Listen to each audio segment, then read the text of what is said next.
Oduu gaddisiisaa komeediyaaniin Oromoo ol guddatan artii Oromoof ashaaraa isaa kaa'aa jiru tokko lubbuun isaa darbeera.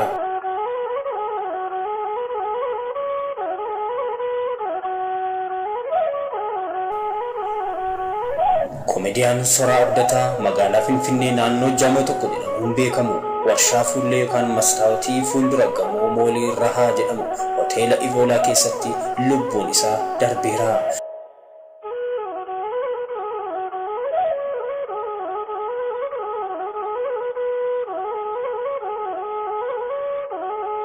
Reeffi isaa hoteela kana keessaa fuudhamuun qorannoof gara hospitaala Phaawulos geeffamus qaama isaarraa miidhaan mul'ataan tokko illee hin jiru. Odeeffannoon tokko akka ibsutti Soraan kutaa qaama dhiqannaa keessatti kufee lubbuun isaa darbee jedha.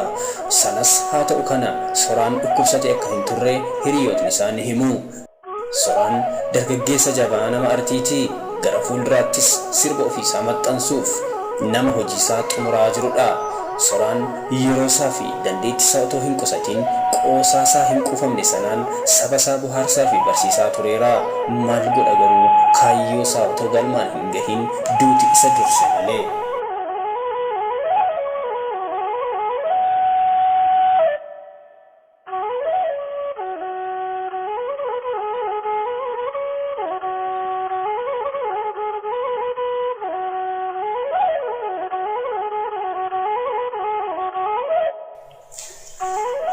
Odeeffannoo birootiin namni guyyaa kaleessaa Soraa waliin ture tokko qabameera.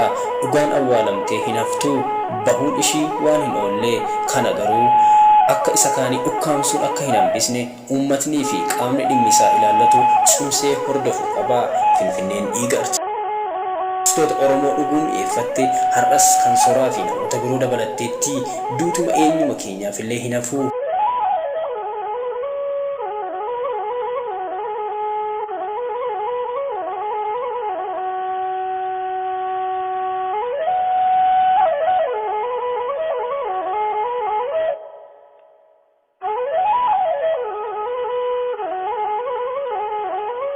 Duuti eenyuma keenyaaf illee kan hin hafne ta'uu barree waan goon hunda jaalalaa fi garraamummaa akkasumas sodaa Waaqayyootiin raawwachuu qabna kan jedhu dhaamsa keenya.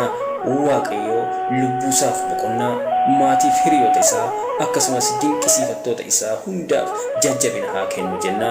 Odeeffannoo biraatiin hanga walitti deebinutti nagaan tura.